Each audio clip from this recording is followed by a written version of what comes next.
ஒரு egg recipe தான் பண்ண போகிறேன். ஈஸியாகவே பண்ணிடலாம், ஆனால் டேஸ்ட்டும் நல்லாயிருக்கும். இந்த சுவையான எக் வறுவல் எப்படி செய்கிறதுன்னு இந்த வீடியோவில் பார்க்கலாம். ஃபர்ஸ்ட் ஒரு பேனில் கொஞ்சமாக எண்ணெய் ஆட் பண்ணுறேன். எண்ணெய் சூடானதும் இதில் கொஞ்சம் கடுகு, 1/4 டீஸ்பூன் உளுந்தம்பருப்பு, 1/4 டீஸ்பூன் ஜீரகம், 2 காஞ்ச மிளகாய், கொஞ்சம் கறிவேப்பிலையும் ஆட் பண்ணலாம். இது கூட சின்னதாக கட் பண்ண ஒரு பெரிய வெங்காயம், சின்னதாக கட் பண்ண 7-8 பூண்டு சேர்த்து வதக்கலாம். வெங்காயம் சீக்கிரம் வதங்கிறதுக்காக கொஞ்சம் உப்பு ஆட் பண்ணிக்கோங்க. நம்ம சேனலில் இதுக்கு முன்னாடி நிறைய எக் ரெசிபிஸ் பண்ணியிருக்கேன். நீங்கள் இன்னும் அந்த ரெசிபிஸ் எல்லாம் பார்க்கலன்னா அதோட லிங்க் இதில் டிஸ்கிரிப்ஷனில் இருக்குது. மறக்காமல் அந்த ரெசிபிஸும் போய் பாருங்கள்.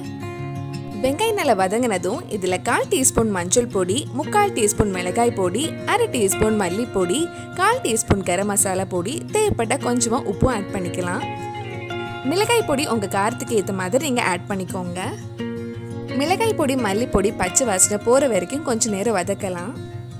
பச்சை வாசனைலாம் போனதுக்கப்புறம் நம்ம முட்டை ஆட் பண்ணலாம். நான் இன்றைக்கி 4 முட்டை எடுத்திருக்கேன். அந்த முட்டைக்கு தேவையான அளவு உப்பு ஆட் பண்ணிக்கோங்க.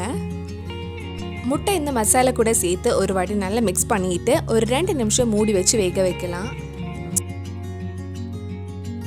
முட்டை கொஞ்சம் வெந்ததும் கொஞ்சம் பெருசாக கட் பண்ணி முட்டையை வறுத்து எடுக்கலாம்.